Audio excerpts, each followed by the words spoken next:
Shalom. Selamat hari Minggu buat kita sekalian. Sebelum kita masuk ibadah, marilah kita masuk di saat teduh. Kita berdoa di tempat kita masing-masing. Kita berdoa.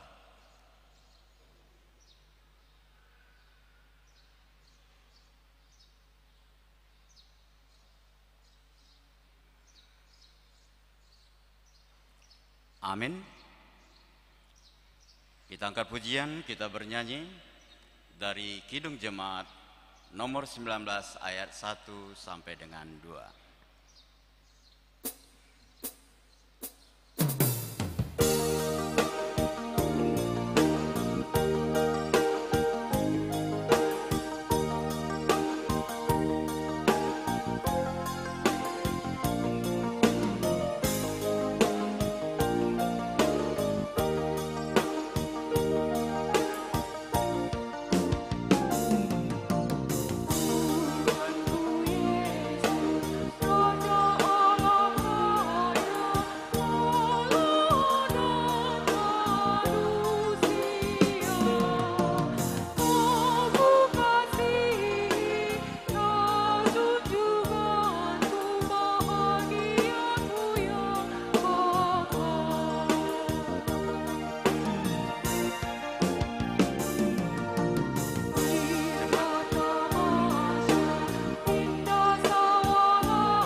Dalam nama Allah Bapa dan nama anaknya Tuhan Yesus Kristus dan nama Roh Kudus yang menciptakan langit dan bumi.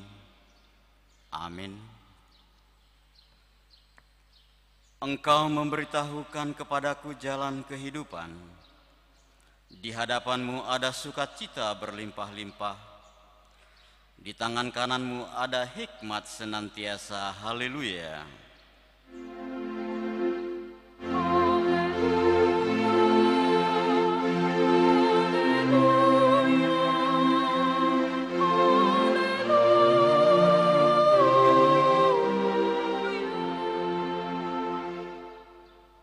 Kita berdoa. Ya Tuhan Allah Bapa yang pengasih, kami bersyukur karena Engkau telah memindahkan kami dari kegelapan ke dalam terang dan kebenaran melalui anak-Mu yang tunggal, Tuhan Yesus Kristus. Berilah Roh Kudus menuntun kami, agar iman kepercayaan kami semakin teguh dan tumbuh, sehingga kami layak masuk ke dalam kehidupan kekal. Karena Tuhan Yesus Kristus Tuhan kami. Amin. Jemaat dipersilakan duduk kembali.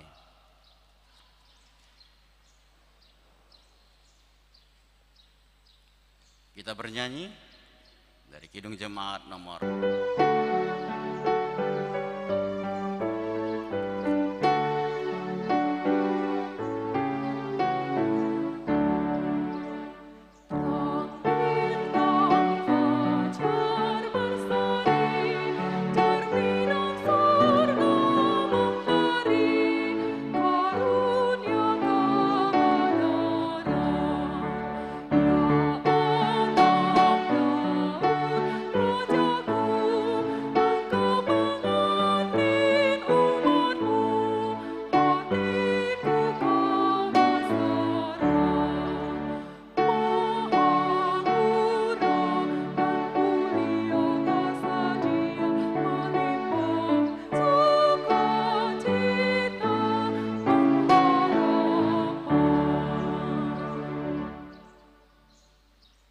Hukum Tuhan untuk minggu hari ini yang diambil dari firman Tuhan dari Ulangan pasal yang ke-10 ayat yang ke-12.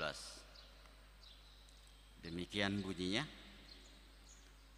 Maka sekarang, hai orang Israel, apakah yang dimintakan daripadamu oleh Tuhan Allahmu selain dari takut akan Tuhan Allahmu, hidup menurut segala jalan yang ditunjukkannya, mengasihi Dia, beribadah kepada Tuhan Allahmu dengan segenap hatimu dan dengan segenap jiwamu.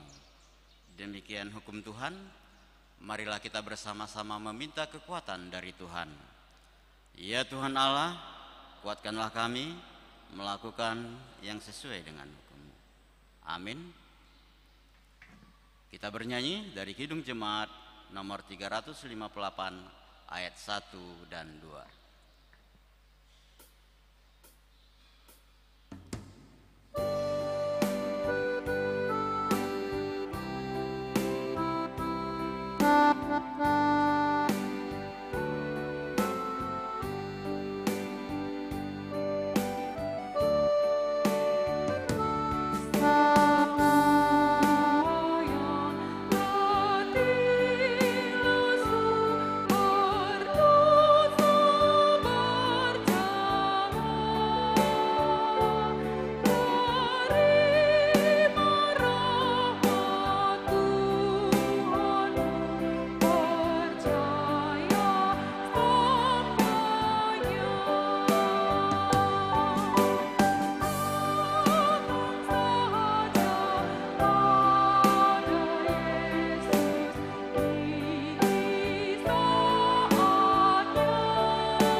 Marilah kita merendahkan diri di hadapan Tuhan untuk mengaku dosa kita. Kita berdoa.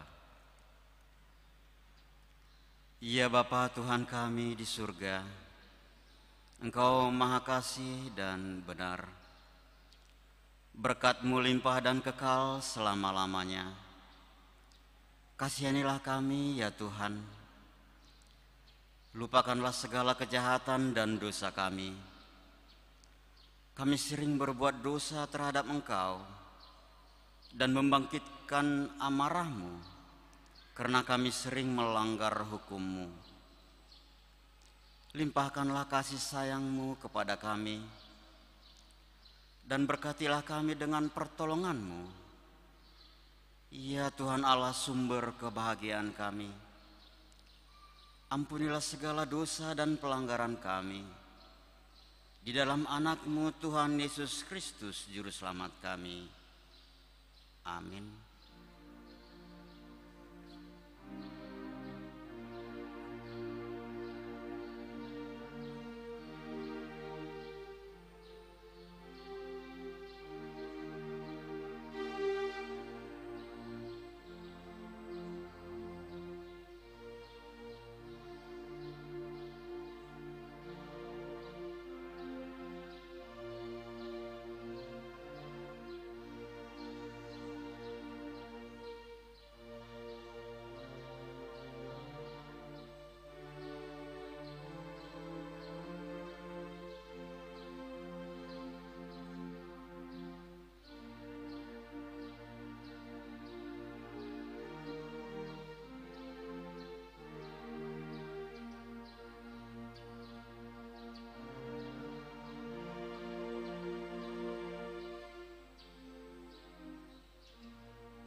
Dengar dan terimalah janji-janji Tuhan tentang pengampunan dosa kita.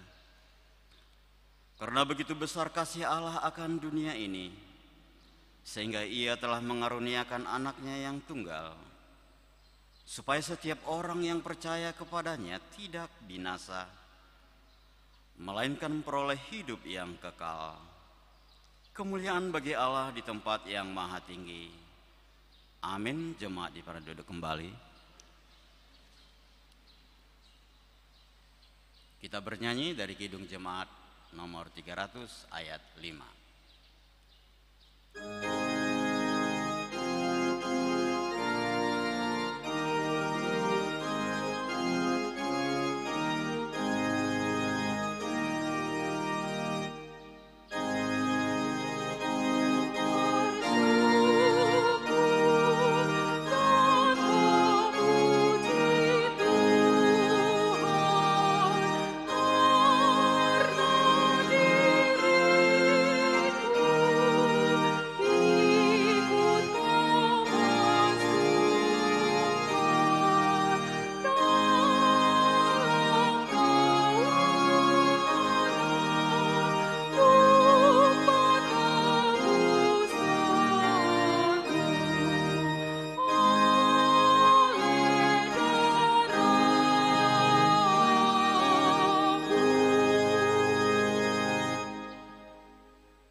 Firman Tuhan atau epistel untuk minggu hari ini yang diambil dari Mazmur pasal yang ke-29 ayat 1 sampai dengan 11.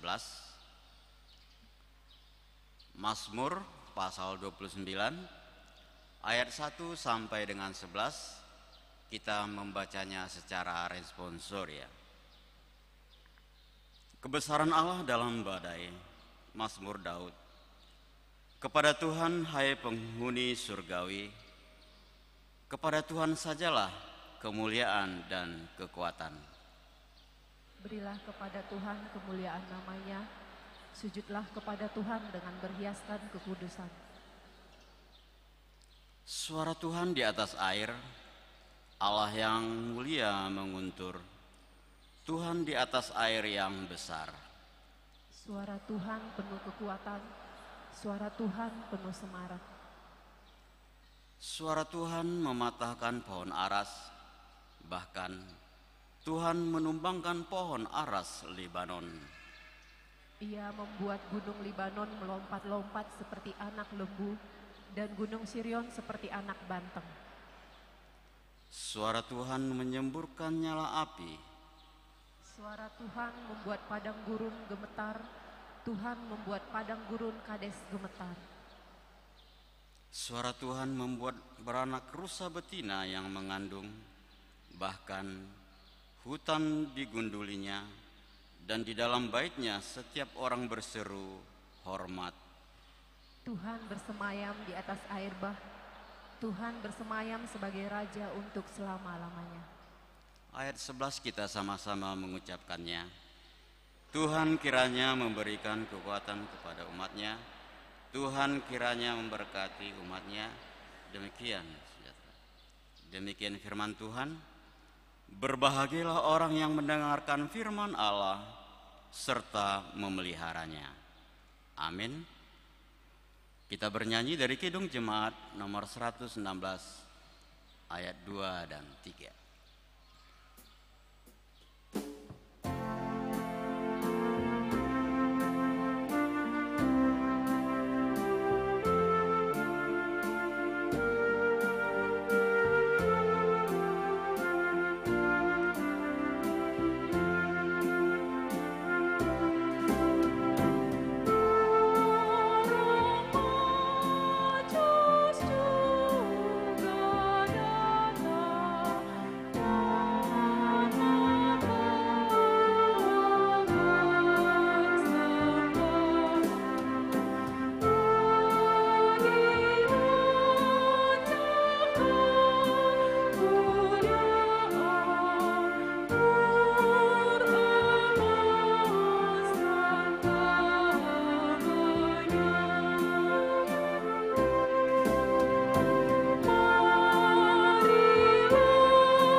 Marilah kita bersama-sama mengaku iman kepercayaan kita, sebagaimana teman-teman seiman di seluruh dunia, kita bersama-sama mengucapkannya. Aku percaya kepada Allah, Bapa yang Maha Kuasa, Khalik langit dan bumi. Aku percaya kepada Yesus Kristus, Anaknya yang tunggal Tuhan kita, yang dikandung daripada Roh Kudus, lahir dari anak darah Maria, yang menderita sengsara di bawah pemerintahan Pontius Pilatus, disalibkan, mati dan dikuburkan, yang turun ke dalam kerajaan maut, pada hari yang ketiga bangkit pula dari antara orang mati, naik ke surga, duduk di sebelah kanan Allah, Bapa yang Maha Kuasa. Dari sana akan datang kelak untuk menghakimi orang yang hidup dan yang mati. Aku percaya kepada Roh Kudus dan adanya satu gereja yang kudus, persekutuan orang kudus, pengampunan dosa, kebangkitan daging, dan hidup yang kekal. Amin. Jemaat berduduk kembali. Kita mendengarkan warta jemaat kita.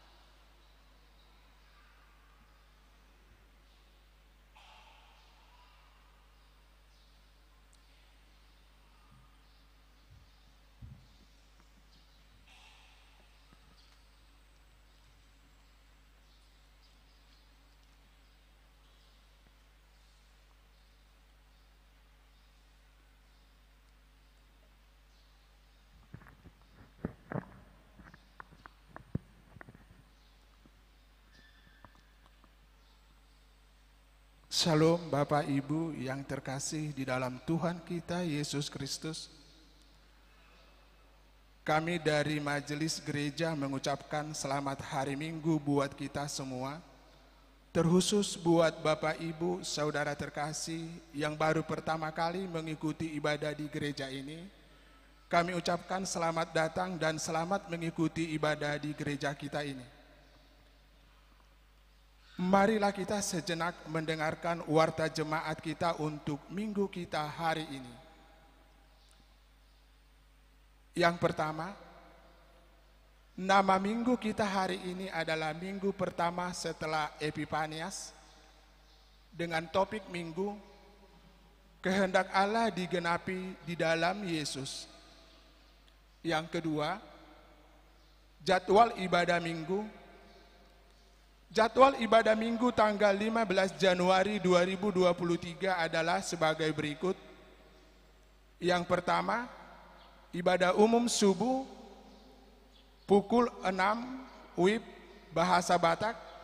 Yang kedua, ibadah umum pagi pukul 8 WIB bahasa Indonesia. Yang ketiga, ibadah umum pagi pukul 10 WIB bahasa Batak. Yang keempat, ibadah sekolah minggu pukul 8 WIB. Yang kelima, ibadah umum di pos pelayanan Punggur pukul 10 WIB. Yang keenam, ibadah umum di pos pelayanan Kampung Nanas pukul 10 WIB. Yang ketujuh, ibadah umum di pos pelayanan Muka Kuning pukul 10 WIB. Yang ketiga, ibadah awal tahun HKBP.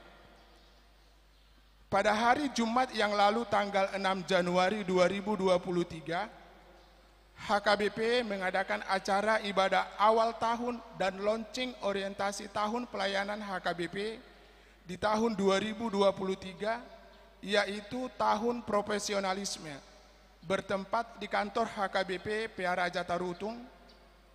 Amang Pendeta Resort turut serta menghadiri acara tersebut. Yang keempat, sumbangan bunga altar. Kita menerima sumbangan bunga altar dari keluarga NN. Terima kasih atas pemberiannya. Semoga Tuhan memberikan berkat yang terbaik buat keluarga tersebut. Yang kelima, sermon Palharado. Mulai hari Selasa tanggal 10 Januari 2023, sermon Palharado dimulai kembali, yang bertempat di ruangan sermon, diminta kepada seluruh parhalado agar dapat menghadirinya. Sermon dimulai pukul 19 WIB.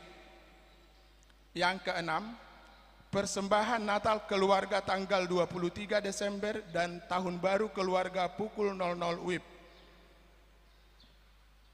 Marilah kita sekalian menyerahkan persembahan Natal keluarga dan Tahun Baru keluarga kita masing-masing.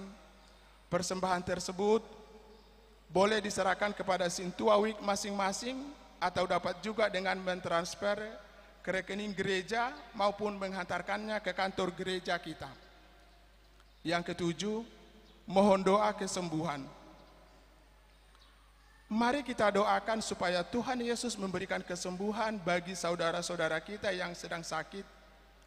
Yang pertama, Alfredo Stefanus Panjaitan, Naposo, WIB Batam Center, pemulihan di rumah. Yang kedua, Bapak K. Aritonang, Bengkong Indah, pemulihan di rumah. Yang ketiga, Nyonya Sintua TS Simamora Borugultom, Baloi Kolam 1, pemulihan di rumah. Yang keempat, Amang Guru Marjejer Aritonang dari WIB Nagoya, perobatan di Medan. Yang kedelapan, ucapan selamat ulang tahun. Kami dari Majelis Gereja mengucapkan selamat ulang tahun kelahiran dan pernikahan kepada warga jemaat yang berulang tahun di minggu ini, baik ulang tahun kelahiran dan ulang tahun pernikahan. Dengan doa, panjang umurnya, sehat tubuhnya, dan kuat imannya di dalam Tuhan. Yang kesembilan, warta keuangan. Saldo akhir per 7 Januari 2023 sebesar 634.984.447 rupiah. Demikian warta jemaat kita untuk minggu hari ini. Kiranya Tuhan Yesus memberkati setiap warta jemaat gereja kita. Terima kasih.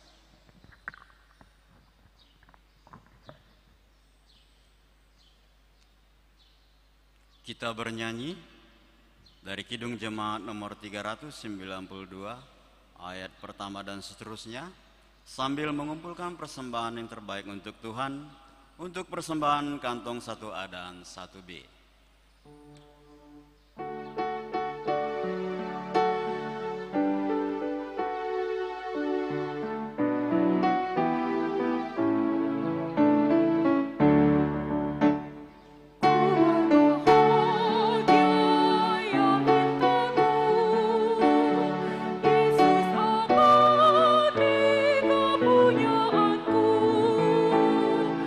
Aku waris yang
berdoa. Sungguh kami bersyukur dan berbahagia Tuhan, karena kami adalah milik kepunyaan-Mu. Engkau telah menebus hidup kami. Engkau telah datang menyatakan kasih-Mu yang begitu besar di dalam Tuhan Yesus Kristus. Terima kasih. Saat ini kami datang ke hadirat-Mu. Kami mau mendengar suara-Mu Tuhan. Biarlah Roh-Mu yang kudus bekerja di hati setiap kami yang ada duduk di bait-Mu saat ini, supaya kami dengan segala kerendahan hati mau menerima kebenaran firman-Mu. Terpujilah Engkau Bapa, di dalam nama Tuhan Yesus. Amin. Shalom untuk kita semuanya. Karena ini masih dalam suasana tahun baru dan mungkin sebagian besar kami juga belum sempat berjabat tangan dan mengucapkan selamat tahun baru, maka di kesempatan ini kami juga mau mengucapkan selamat tahun baru kita semua. Selamat tahun baru.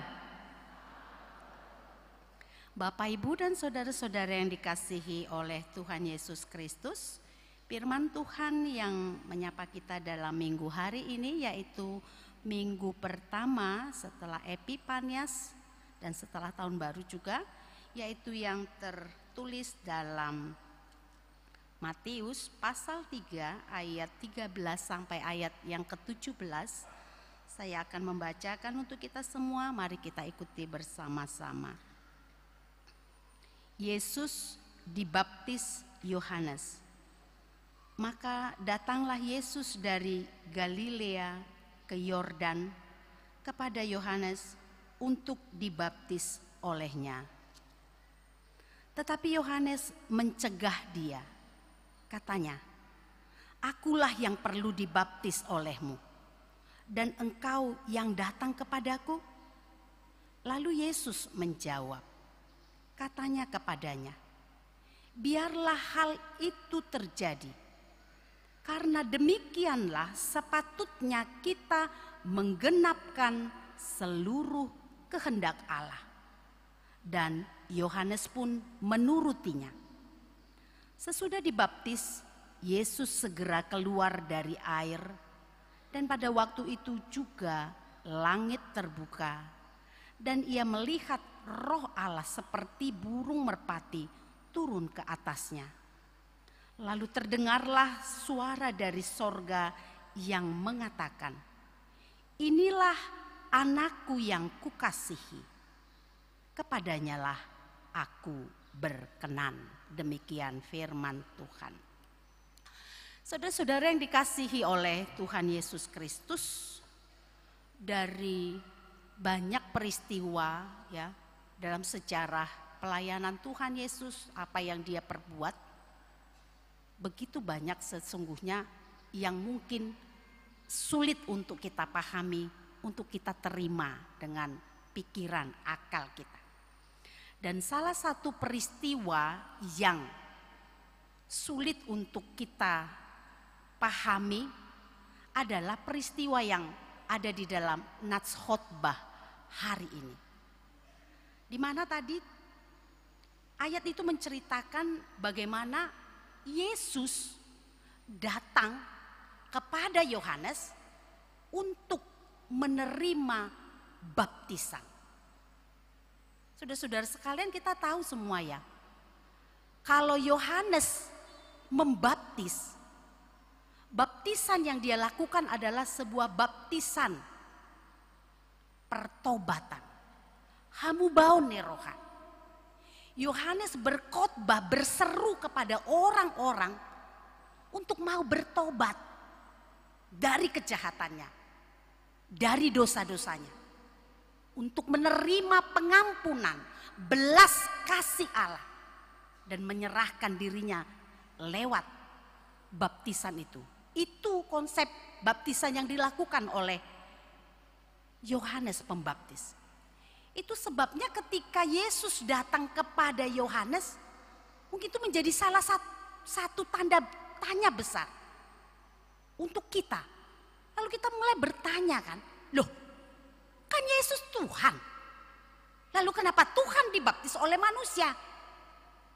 Apakah Yesus itu berdosa? Seperti orang-orang banyak yang datang ke Sungai Yordan untuk menerima baptisan. Berdosakah Yesus? Di mana ketuhanannya kalau toh dia menempatkan dirinya? Sama seperti orang-orang banyak untuk mendapatkan baptisan, pertobatan, pengakuan dosa. Saudara-saudara yang dikasihi oleh Tuhan Yesus, tentu Yesus tidak pernah berdosa sama sekali. Dia manusia yang sempurna. Dan dia adalah juru selamat. Dia Mesias yang dinanti-nantikan oleh umat Israel selama beratus-ratus tahun. Dia adalah juru selamat yang diberitakan oleh Yohanes Pembaptis, yang dia katakan bahwa di belakangku akan datang yang lebih besar, yang membuka tali kasutnya pun aku tidak layak, tidak patut. Lalu kenapa sekarang dia datang kepada Yohanes untuk menerima baptisan? Saudara-saudara sekalian, untuk menjawab keraguan atau mungkin pertanyaan kita yang membuat kita ya agak bingung ya, kenapa Tuhan dibaptis oleh manusia? Kita bisa melihat beberapa hal sebagai pelajaran, pesan dari peristiwa Yesus menerima baptisan di Sungai Yordan oleh Yohanes Pembaptis. Ada beberapa hal Bapak Ibu dan saudara-saudara sekalian, supaya kita lebih mengenal siapa Yesus, mengenal juga Yohanes sebagai pendahulunya, dan kita belajar seperti apa yang mereka tunjukkan lewat peristiwa ini. Yang pertama Bapak Ibu dan saudara-saudara sekalian, peristiwa pembaptisan Yesus di Sungai Yordan itu mau memberikan sebuah pelajaran tentang sebuah kerendahan hati. Haserepon niroha kepada setiap kita, kepada semua orang yang menyaksikan peristiwa itu dan kita yang mendengarkan berita tentang pembaptisan itu. Saudara-saudara sekalian, ketika Yesus datang kepada Yohanes, Yohanes yang adalah seorang manusia, seorang perintis jalan bagi kedatangannya, sesungguhnya di sana yang mau Tuhan Yesus tunjukkan adalah bagaimana dia melakukan itu sebagai sebuah wujud kerendahan hati. Dan memang kedatangan Yesus ke dunia ini itu adalah sebuah bukti teladan kerendahan hati yang Tuhan tunjukkan. Kita lihat bagaimana dia datang dengan cara yang begitu sederhana. Dia tidak mengambil rupa seorang anak bangsawan atau pejabat yang dihormati oleh dunia, tapi hanya rupa seorang bayi. Bayi kecil mungil yang menurut manusia itu tidak punya kekuatan apa-apa. Tidak mengambil tempat yang paling megah di istana atau tempat yang terhormat, tapi hanya di sebuah kandang hina. Itu adalah sebagai bukti dari kerendahan hati. Dan itu kembali ditunjukkan dalam peristiwa bagaimana Allah merendahkan dirinya untuk menunjukkan cintanya yang begitu besar kepada manusia. Dia mau turut di dalam pembaptisan itu. Kerendahan hati. Saudara-saudara yang dikasihi oleh Tuhan Yesus Kristus, bukan hanya apa yang ditunjukkan Yesus sebagai bukti kerendahan hati, tetapi kita juga melihat bagaimana sikap respon dari Yohanes itu juga sebuah kerendahan hati yang luar biasa. Kita bisa lihat ya bagaimana dia menganggap dirinya begitu kecil, tidak layak. Dia katakan di ayat 14 begini. Tetapi Yohanes mencegah dia. Katanya, akulah yang perlu dibaptis olehmu, dan engkau yang datang kepadaku. Saudara-saudara yang dikasihi oleh Tuhan Yesus Kristus, sebetulnya kalau Yohanes mau pakai perasaan egoisnya sebagai seorang manusia, ini jadi kesempatan momen loh untuk meninggikan diri baginya. Gak lihat apa siapa saya, aku adalah orang yang begitu besar, hebat, untuk membaptis seorang juru selamat. Dia bisa saja katakan itu. Dia ambil kesempatan itu menunjukkan betapa hebat luar biasanya dia telah dipakai oleh Tuhan. Tetapi di situ justru kita melihat bagaimana seorang Yohanes juga pendahulu pekerjaan jalan bagi Tuhan Yesus juga menunjukkan keteladanan, sebuah kerendahan hati. Dia katakan, aku yang perlu dibaptis. Itu mau mengatakan, aku ini orang berdosa. Aku yang layak untuk menerima baptisan. Dan sebetulnya kalau dilihat lagi dari atas Bapak Ibu Saudara-saudara sekalian, pernyataannya ketika dia mengatakan, membuka tali kasutnya pun aku tidak layak. Itu juga sebuah ungkapan bagaimana dia benar-benar menganggap dirinya bukan siapa-siapa. Kerendahan hati. Bahkan di ayat yang lain dia katakan, biarlah dia semakin besar, maksudnya Tuhan Yesus yang dia beritakan, tetapi aku semakin kecil. Saudara-saudara yang dikasihi oleh Tuhan Yesus Kristus, berbicara soal kerendahan hati, paserepon roha, itu adalah salah satu hal yang begitu sulit untuk kita lakukan dalam kehidupan kita sebagai manusia ya. Jujur sajalah, gak gampang loh untuk merendahkan hati kita. Karena memang kebanyakan kita, kecenderungan hati kita ini adalah ingin meninggikan diri. Itu kecenderungan ya. Kecenderungan manusia yang sudah jatuh ke dalam dosa. Bukankah kebanyakan kita selalu berusaha ingin nampak lebih besar, nampak lebih tinggi, nampak lebih hebat, nampak lebih berkuasa, nampak lebih diakui. Dan untuk menunjukkan kita bisa sampai menjadi yang lebih dan lebih. Kadang-kadang tanpa sadar loh Bapak Ibu Saudara-saudara sekalian, kita sampai melakukan hal-hal yang tidak benar. Tanpa sadar ya, mungkin tidak kita rencanakan, tetapi begitu seringnya supaya kita nampak tinggi, kita sanggup merendahkan orang. Supaya kita nampak besar, kita mengecilkan orang lain. Kita nggak nganggap orang lain. Dengan cara demikian kita merasa kita akan menjadi besar dengan mengecilkan orang lain. Kita membuat orang lain tidak punya arti. Kita menganggap orang lain itu bukan siapa-siapa. Untuk menunjukkan bahwa kitalah yang siapa-siapa. Bahwa kitalah yang patut untuk diakui.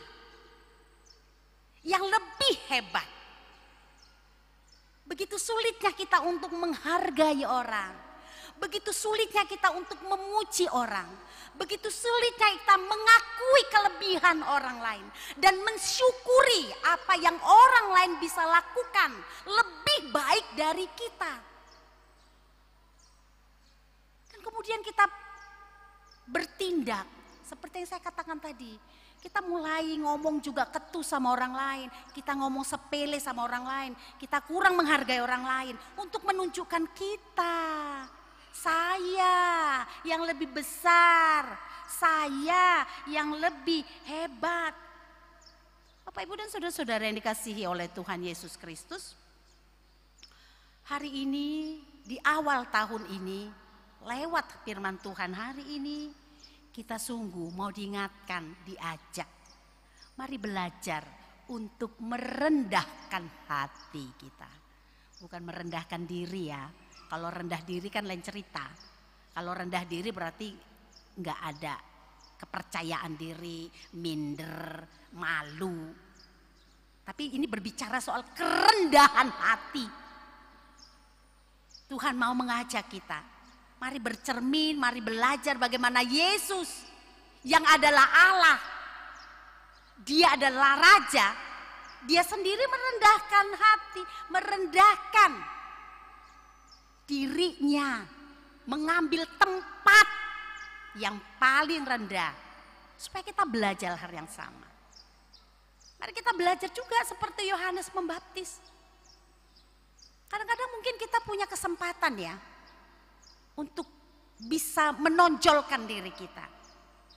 Bisa menunjukkan kepada dunia ini kitalah yang terhebat dan terbesar, kitalah yang paling dan paling. Tetapi kita mau belajar. Tidak ada gunanya kita untuk hidup dengan cara seperti itu. Tapi kita mau belajar untuk merendahkan hati kita. Sebab Tuhan Yesus juga sudah punya janji yang begitu jelas ya. Soal kerendahan hati. Soal siapa meninggikan diri dan merendahkan dirinya. Barang siapa meninggikan dirinya, itu akan direndahkan. Dan sebaliknya, barang siapa yang merendahkan, dia akan ditinggikan. Itu hukum yang berlaku. Kalau tadi ada orang berusaha untuk meninggikan diri dengan meninggikan dirinya, itu kan hukumnya manusia. Tapi sesungguhnya Bapak Ibu dan saudara-saudara sekalian jangan salah juga ya. Enggak seperti yang kita pikir. Mungkin kita yang merasa ya, dengan merendahkan orang lain kita menjadi lebih tinggi. Dengan menyepelekan orang lain kita menjadi lebih hebat. Tapi yakinlah, enggak seperti itu hasilnya. Mungkin kita saja yang merasa menjadi hebat dengan merendahkan orang lain dan meninggikan diri kita. Nggak usah dulu bicara soal iman secara psikologi aja. Sebetulnya orang-orang yang meninggikan diri, orang lain nggak akan bilang secara langsung kepada kita sikapnya yang menyepelekan kita, menjengkali kita. Tapi dalam hati sebetulnya orang kan akhirnya menjengkali kita juga, mengecilkan kita juga ketika kita berupaya untuk menunjukkan diri kita dengan apalagi dengan cara-cara yang tidak benar. Jadi kita sebetulnya benar semakin kecil, semakin rendah, semakin kita berusaha untuk meninggikan diri dan menyombongkan diri kita. Saudara-saudara yang dikasihi oleh Tuhan Yesus,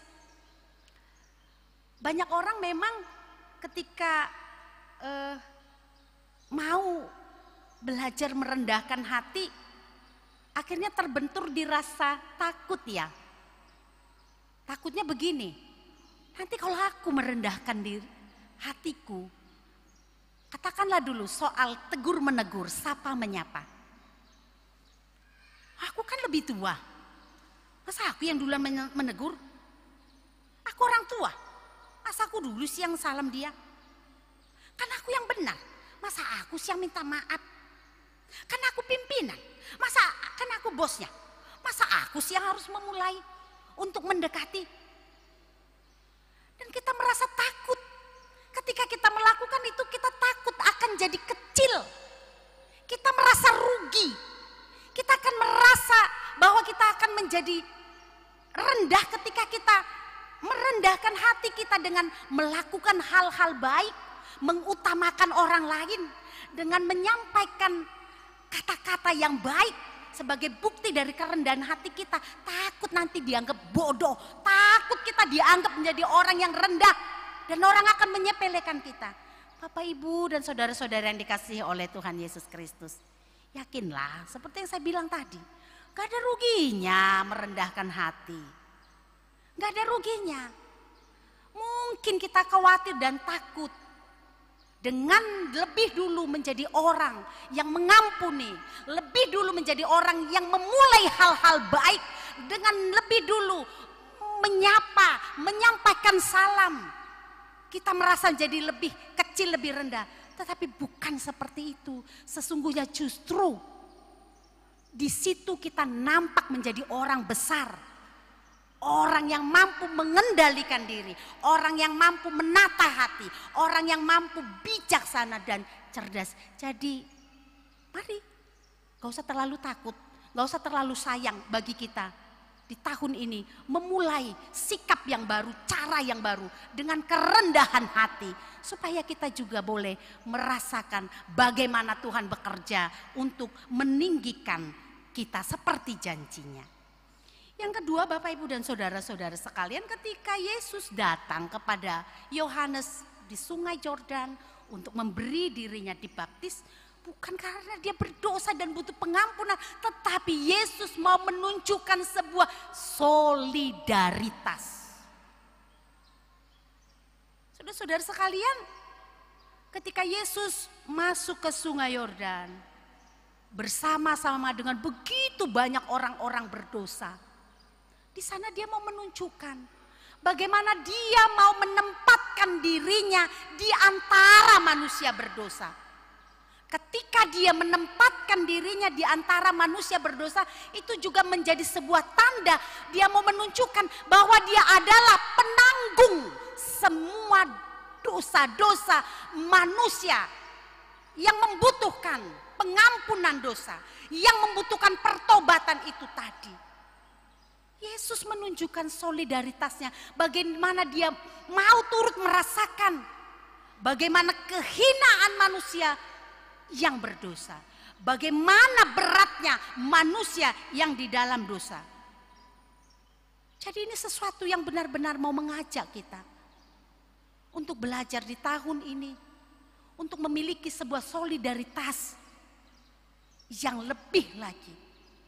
Kalau Tuhan saja mau belajar mengerti perasaan kita, kalau Allah saja mau belajar mengerti rasa sakit yang kita alami, kalau Allah saja mau belajar menanggung rasa malu kita, menanggung hukuman yang seharusnya kita tanggung, kita jalani, kenapa begitu sulitnya sih Bapak, Ibu, dan saudara-saudara sekalian kita melakukan hal yang sama terhadap sesama kita manusia? Mari, kalau Tuhan menunjukkan sebuah keteladanan dalam hidup kita, sesungguhnya itu juga sebuah ajakan, pengajaran supaya setiap orang yang percaya kepadanya melakukan hal yang sama seperti Yesus yang turut merasakan bagaimana sakitnya, bagaimana derita kita, bagaimana kita lemah dan tidak mampu menanggung hukuman itu. Mari Bapak, Ibu, dan saudara-saudara sekalian, orang-orang Kristen juga harus hidup seperti itu sebetulnya. Jadi kalau ada orang Kristen hidup dengan keegoisan dan ketidakpedulian, orang-orang Kristen yang hidup dengan ketidakmautahuannya terhadap orang sesamanya dan kesanggupannya melihat orang lain menderita tanpa sebuah hati yang tergerak untuk menunjukkan solidaritas, itu sesungguhnya ya sudah salah betul ya, salah besar. Sebab sama seperti Yesus mengerti perasaan kita, mari kita juga harus belajar mengerti dong dengan orang lain. Ya jangan kita ketika kita berdosa, ketika kita bersalah, begitu cepatnya kita melipat tangan kita, Tuhan ampuni aku, Tuhan ampun. Begitu cepatnya kita mohon pengampunan. Namun ketika orang lain melakukan hal yang sama, katakanlah dulu menyinggung hati kita, menyakiti perasaan kita, kenapa begitu sulitnya kita untuk mengampuni dan memahami kelemahan orang lain, keterbatasan orang lain? Oleh karena itu mari Bapak Ibu, kita belajar menjadi seperti Yesus yang mau menunjukkan solidaritasnya, seperasaannya dengan kita. Kita juga mau belajar seperti itu terhadap sesama kita. Yang ketiga Bapak, Ibu, dan saudara-saudara sekalian, ketika Yesus datang ke Yordan untuk menerima baptisan dari Yohanes Pembaptis, di sana kita mau belajar sebuah ketaatan. Hauduhon, pangoloion. Saudara-saudara sekalian, ini bukan sebuah peristiwa kecil dan yang nampaknya biasa-biasa ya. Saya mau mulai dari apa yang dilakukan oleh Yohanes Pembaptis. Tadi khotbah ini diawali dengan maka datanglah Yesus dari Galilea ke Yordan kepada Yohanes untuk dibaptis olehnya. Bapak Ibu, nggak mudah loh untuk Yohanes bisa menerima ini. Yesus datang kepada dia yang datangnya juga dari Galilea. Di atas, di depan nats sini, di sana diceritakan bagaimana Yohanes Pembaptis dengan begitu semangatnya berapi-apinya dia itu mempromosikan, memperkenalkan Mesias yang datang dari belakangku. Dia itu lebih besar dari aku. Membuka tali kasutnya pun aku tidak pantas. Bahkan Yohanes mengatakan dia itu akan membawa penampi ya, pamurpuron katanya, untuk membersihkan tempat penggirikan, mau membersihkan jerami-jerami dan memisahkannya dari gandum. Gandum akan dipisahkan dari jerami-jerami yang akan dibakar. Dia mau menunjukkan betapa berkuasanya Mesias yang dia beritakan, yang harus disambut dengan sebuah pertobatan. Begitu Yohanes selesai menceritakan itu kepada orang banyak, tiba-tiba yang datang, muncullah seorang ke depannya. Hanya seorang manusia, malah minta dibaptis lagi. Oh, bukankah itu akan membuat orang yang bertanya-tanya, dia doh, katanya lebih berkuasa. Kok yang datang ini malah minta dibaptis lagi? Berarti sama aja sama kita ya, orang berdosa. Orang-orang akan mengatakan itu. Dan itu tidak mudah bagi Yohanes. Apa yang dia sampaikan mungkin saja akan sulit diterima orang. Dalam pikirannya itu sebabnya ketika Yesus datang dan minta dibaptis, dia langsung mencegahnya. Aku loh yang pantas. Dia menolak. Dia tidak mau. Gak pas lah. Masa iya Tuhan yang dibaptis oleh manusia, itu pikirannya. Tapi saudara-saudara sekalian, Yesus memberikan sebuah pengertian dengan mengatakan di ayat selanjutnya, biarlah hal ini terjadi, karena dengan demikianlah sepatutnya kita menggenapi seluruh kehendak Allah. Menggenapi seluruh kehendak Allah. Memang demikianlah kehendak Allah, karena itu kerjakanlah. Dan di situ kita melihat, maka Yohanes pun menurutinya.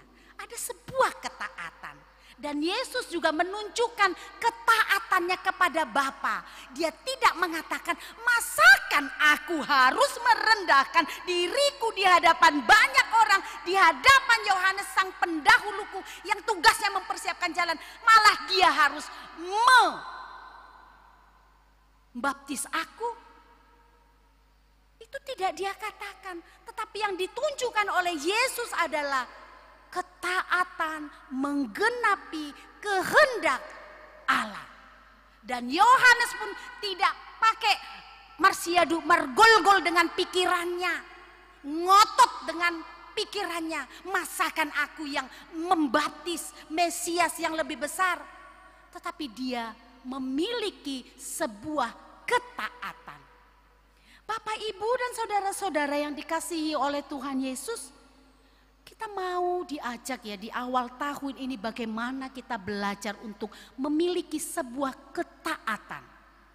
Pangoloyo. Dan di sana kita mau lihat, untuk taat itu tidak harus selalu cocok sesuai dengan selera kita, kehendak hati kita, pikiran pertimbangan kita. Karena memang seperti yang terjadi di dalam nats inilah, begitu seringnya sebuah ketaatan kepada Allah itu berlawanan dengan hati, pikiran, pertimbangan kita, akal kita. Tapi lihatlah, itulah yang Tuhan kehendaki dari kita. Bukan soal kita mau bisa memahami atau tidak dengan pikiran kita. Tetapi yang Allah butuhkan adalah sebuah ketaatan. Dan itulah iman. Haporseon. Ketaatan. Kemauan. Untuk melakukan apa yang Tuhan inginkan. Meski kita mungkin tidak punya bukti. Untuk mempercayai apa yang dia katakan. Meski mungkin kita tidak mampu menjelaskan secara logika kita. Untuk apa yang dia perintahkan kita lakukan. Saudara-saudara sekalian, perhatikan gak tadi? Nah, pengganti hukum Taurat kita tadi dari kitab Ulangan itu. Yang Tuhan minta itu adalah sebuah ketaatan. Ketaatan kita mengasihi dia, hidup seperti jalannya. Dan memang tidak mudah. Memang mudah mau taat sama Tuhan. Perintah Tuhan tuh banyak aneh-aneh loh menurut pikiran kita. Perintah Tuhan itu banyak loh mengganggu kepentingan kita. Perintah Tuhan itu banyak mengganggu kenyamanan hati kita. Perintah Tuhan tuh banyak yang seakan-akan tidak memahami kelemahan hati kita. Ketika Tuhan berbicara, kasihilah Tuhan dengan segenap hatimu. Bahkan selanjutnya itu diikuti dengan kasihilah manusia. Sesamamu manusia seperti dirimu sendiri. Wah, gak mudah kan untuk mengasihi. Siapa bilang mudah mengasihi? Mengasihi seperti caranya Allah mengasihi kita. Tanpa syarat, tanpa pembeda-bedaan. Karena ketika kita berbicara soal mengasihi, bukankah sebagai manusia kita kan seringnya mengasihi ini, kita punya aturan sendiri kan. Oh, yang pantas untuk kita kasihi adalah si A, si B, itu baik orangnya, itu pantas untuk dikasihi. Si C, gak usah, gak perlu dibaiki. Kenapa? Jahat, gak perlu dikasih, jahat, sombong. Dan kita memilah-milah sesuai penilaian kita. Kita memperlakukan orang lain, menghargai orang lain, mengasihi orang lain sesuai dengan takaran penilaian kita sendiri. Tetapi ketika kita berbicara soal perintah Tuhan, semua itu gak laku loh Bapak Ibu. Gak laku. Mana boleh mengasihi sama seperti cara kita tadi. Pakai pembatas-batasan si A, si B yang pantas. Oh, tidak bisa. Itu bukan kasih agape. Orang yang tidak percaya Tuhan Yesus pun mengasihi dengan cara seperti itu. Itu sebabnya kalau cara orang-orang percaya mengasihi seperti itu juga, mana lebihnya. Yang gak ada gunanya. Penjahat pun mengasihi temannya sesama penjahat. Orang berdosa pun tahu mengampuni temannya sesama pendosa. Tetapi kita belajar untuk melakukan apa yang Tuhan kehendaki, meski itu berlawanan dengan selera kita, kepentingan kita, kemauan hati kita. Mengasihi meski kadang-kadang yang dikasih itu gak tahu diri. Mengampuni meski kadang-kadang yang diampuni itu juga terus kurang ajar. Melakukan hal yang baik meski orang-orang yang menerima kebaikan itu enggak tahu berterima kasih. Merendahkan hati kita meski orang tidak menghargai apa yang sudah kita lakukan untuk menghargai dia. Di situ ketaatan yang Tuhan minta. Melakukan apa yang benar-benar seturut dengan kehendaknya. Itu sebabnya Bapak, Ibu dan saudara-saudara sekalian, ada sebuah persyaratan. Yesus katakan bagi orang-orang yang mau mengikut dia. Orang yang boleh mengikut dia adalah orang yang mau menyangkal diri. Menyangkal diri itu butuh ketaatan. Meniadakan kepentingan diri. Membelakangkan kesenangan diri, tetapi menunjukkan apa yang Tuhan kehendaki, melakukan yang Tuhan kehendaki dengan mengorbankan apa yang kita mau. Itulah sebuah ketaatan dan itulah sebuah iman. Jadi Bapak, Ibu dan saudara-saudara sekalian, kita sendirilah yang nilai diri kita ya. Apakah kita sudah benar-benar menjadi orang yang taat kepada Tuhan? Ketika kita masih hanya di batasan, oh kita memuji dia karena dia mau turuti apa yang kita minta. Oh kita terus bersuka cita menyembah dia hanya karena doa-doa kita tidak pernah tidak dikabulkan. Oh kita terus punya semangat untuk melakukan apa yang baik karena kita merasa setiap melakukan yang baik pasti langsung dapat balasnya. Lah kalau cuma sampai di seputaran itu kita memiliki ketaatan mengikut dia, sebenarnya itu belum ketaatan. Karena kita belum memiliki sebuah penyangkalan diri. Tetapi ketaatan yang Tuhan mau adalah bagaimana kita menuruti dia. melakukan kehendaknya, memenuhi kehendaknya. Meski itu harus mengorbankan diri kita, meski itu harus mengesampingkan dan bahkan membunuh keinginan diri kita sendiri untuk menunjukkan kehendak Allah dinyatakan. Karena itu Bapak Ibu dan saudara-saudara sekalian, mari di tahun 2023 ini kita awali ya dengan sebuah komitmen. Saya mau taat kepada Tuhan.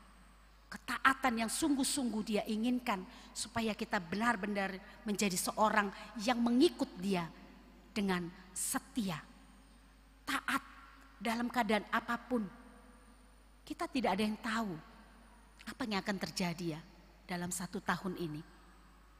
Mungkin saja seperti prediksi-prediksi ramalan-ramalan orang yang banyak mengatakan, oh tahun 2023 ini kelam. Tahun 2023 ini masih banyak nanti akan persoalan-persoalan.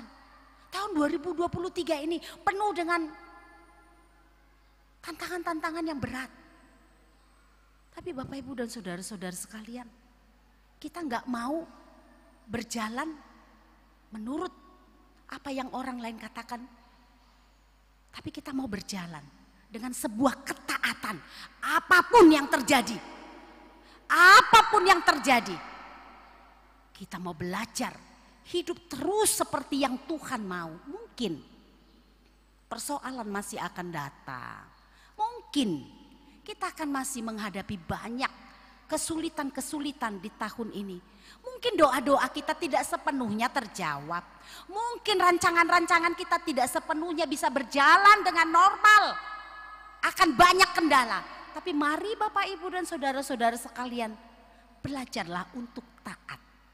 Belajarlah untuk mengikuti planning yang Tuhan susun dalam hidup kita. Bukan dengan memaksakan perencanaan kita. Saya bukan mau bilang gak perlu rencana ya, ikuti aja mengalir seperti itu. Enggak. Orang-orang percaya harus punya sebuah perencanaan. Tetapi di dalam setiap perencanaan yang ada dalam hidup kita, mari belajarlah untuk tetap taat tunduk kepada kehendak Allah. Puji Tuhan kalau Tuhan memberi kesempatan kita kesuksesan di tahun 2023 ini. Tapi mari kesuksesan itu menjadi sebuah jalan bagi kita. Untuk menunjukkan ketaatan kita lebih lagi. Memuji Dia. Menjadikan hidup kita berkat bagi banyak orang. Berkat bagi pelayanan kerajaan Tuhan dengan kesuksesan itu. Namun mungkin sebaliknya ya Bapak Ibu. Di tahun 2023 ini bisa saja Tuhan akan mengizinkan kita menghadapi masa-masa yang sulit. Pekerjaan kita, rumah tangga kita, hubungan-hubungan kita, kondisi di tengah-tengah bangsa, bahkan mungkin dunia ini. Tetapi mau itu pun yang terjadi, marilah kita belajar taat. Taat untuk terus hidup sebagai anak-anak Tuhan. Kekecewaan, kegagalan apapun tidak boleh jadi alasan bagi kita untuk merdandi, merajuk, membatasi diri. Enggak tahun ini nggak usah dulu lah. Terlalu banyak tekanan, banyak kerugian, banyak persoalan tahun ini. Maka tahun ini aku nggak usah dulu aktif di tengah-tengah pelayanan. Tahun ini aku nggak usah dulu, aku fokus untuk diriku sendiri. Saudara-saudara sekalian, itu bukan sebuah ketaatan. Itu kita yang mau atur Tuhan supaya Tuhan ikuti kita. Dan kalau Tuhan ikuti kita, baru kita mau ikuti Dia. Tapi kita mau belajar, taatlah. Sama tadi seperti Yohanes Pembaptis. Sama seperti Yesus yang menunjukkan ketaatannya penuh kepada Bapa. Supaya kehendak Allah itu dinyatakan. Percaya Bapak, Ibu, dan saudara-saudara sekalian, seperti apapun kita masing-masing, Tuhan pasti punya sebuah kehendak yang mau ditunjukkan lewat hidup kita. Seperti apapun kita, yakin percaya. Songo dia parngolot tabe, apakah kita orang kecil, apakah orang besar, orang yang terhormat, ataukah orang-orang biasa saja, orang yang berlimpah atau mungkin orang yang penuh keprihatinan, orang yang betul kuat dengan kesehatan yang prima. Atau mungkin kita adalah orang-orang yang sedang bergumul dengan sakit penyakit kita. Yakin, percaya dalam semua itu ada kehendak Tuhan yang mau dinyatakan. Jadi Tuhan gak hanya bekerja terbatas pada kita mau tunjukkan kebesaran Tuhan karena kita memiliki kesuksesan. Oke, kesuksesan bisa satu cara bagi kita untuk menunjukkan berkat Tuhan yang luar biasa. Dan kita mau bilang puji Tuhan. Tapi ingat, kadang-kadang kegagalan, keterpurukan, kesulitan-kesulitan besar. Di situ juga kita mau dipakai Tuhan untuk menunjukkan dan membuktikan kebesaran Tuhan di dalam hidup kita ini. Amin. Supaya setiap kita benar-benar menjadi orang yang punya kekuatan berjuang di dalam kesulitannya, pergumulannya. Di situ Tuhan mau menunjukkan bagaimana Dia memampukan, minimal memampukan kita bertahan. Minimal membuat kita mampu terus bersyukur di tengah-tengah penderitaan kita. Kalau ada orang Bapak Ibu mampu bersyukur di tengah penderitaannya, kegagalannya, keterpurukannya, jangan katakan itu sesuatu hal biasa-biasa. Itu adalah momen di mana Tuhan menunjukkan kuasanya bagi orang-orang percaya yang mampu bersyukur, bertahan, bertekun dalam imannya meski dalam keterpurukan. Karena Tuhan bekerja menunjukkan kuasanya. Oleh karena itu Bapak, Ibu dan saudara-saudara sekalian, mari izinkan hidup kita masing-masing dengan kondisi kita masing-masing dipakai Tuhan untuk menunjukkan kuasanya, kehendaknya dengan ketaatan kita. Minggu ini adalah Minggu Epifanias. Minggu pertama setelah Epifanias, Minggu Hapapatar, penyataan. Tuhan telah menyatakan kasih-Nya yang begitu besar lewat Tuhan Yesus Kristus. Saudara-saudara sekalian, Tuhan sudah nyatakan kasih-Nya yang begitu besar. Itu mau menjadi satu modal keyakinan kita menapaki hidup kita di 2023 ini. Mari seperti yang saya bilang tadi, barangkali mungkin kita memang akan melewati badai. Kita akan melewati banyak persoalan di tahun ini. Tapi mari percayalah, Tuhan sudah menunjukkan papatarhon holong na nama cebalgai, dan itu tidak hanya sebatas di dalam peristiwa kelahirannya, peristiwa baptisan ini, tapi seperti pesannya ketika Dia akan naik ke sorga, aku akan menyertai kamu sampai akhir zaman. Jadi sepanjang 2023 ini pun percayalah, penyertaan Tuhan pasti akan terus dinyatakan, dipapatar di dalam kehidupan kita, rumah tangga, pekerjaan, perjalanan kita, pergumulan kita. Tuhan Yesus memberkati. Amin. Bapa, kami bersyukur kepadamu untuk kebenaran firman-Mu yang telah mengingatkan kami pada saat ini, supaya kami semakin belajar mengenal Engkau sebagai juru selamat dalam kehidupan kami.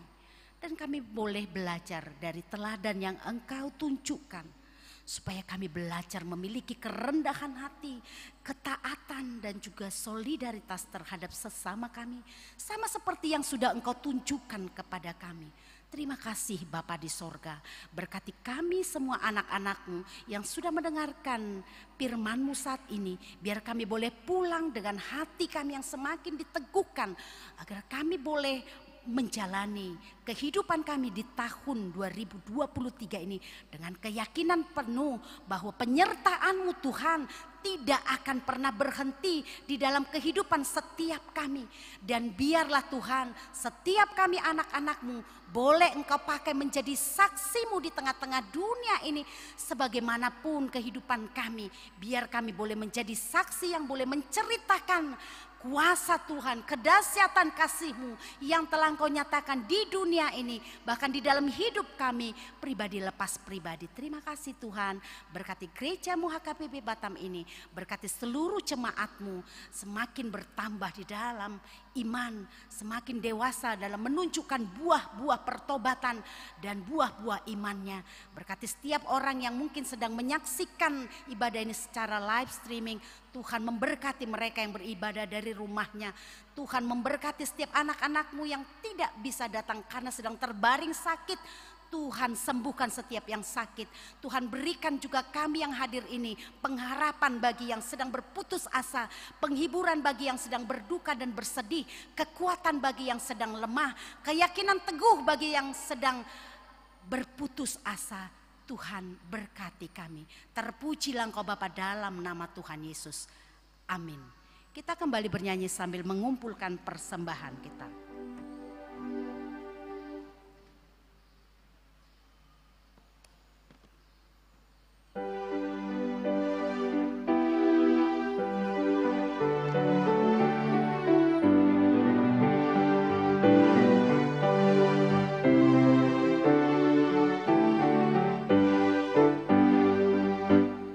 Puji Yesus, pujilah Juru Selamat.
Marilah kita berdoa untuk menyerahkan persembahan kita kepada Tuhan.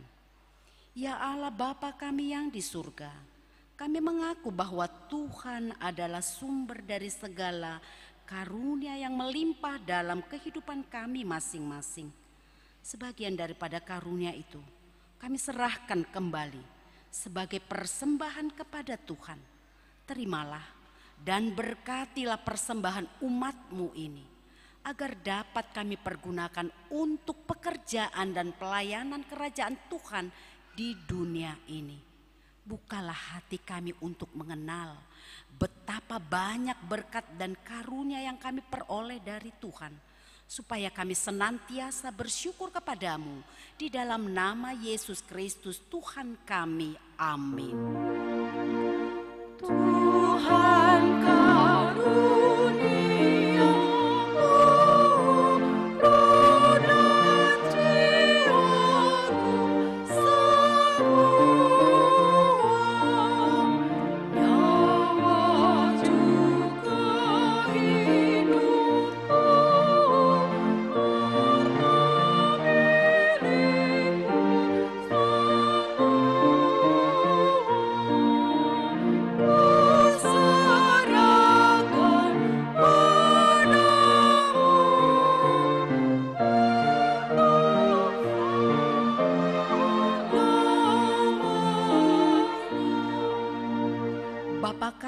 di surga, dikuduskanlah namamu, datanglah kerajaanmu, jadilah kehendak-Mu di bumi seperti di surga.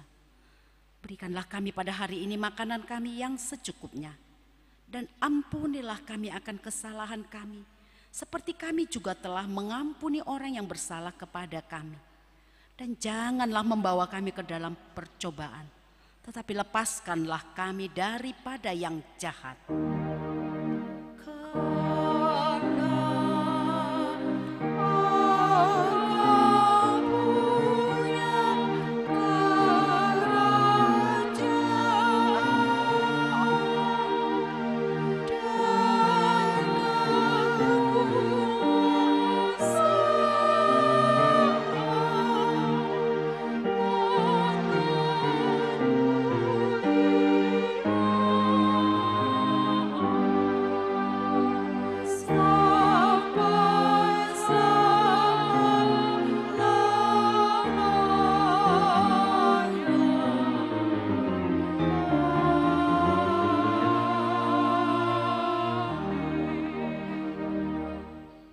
Tuhan memberkati kita dan melindungi kita. Tuhan menyinari kita dengan wajah-Nya dan memberi kita kasih karunia. Tuhan menghadapkan wajah-Nya kepada kita dan memberi kita damai sejahtera. Amin. Amin.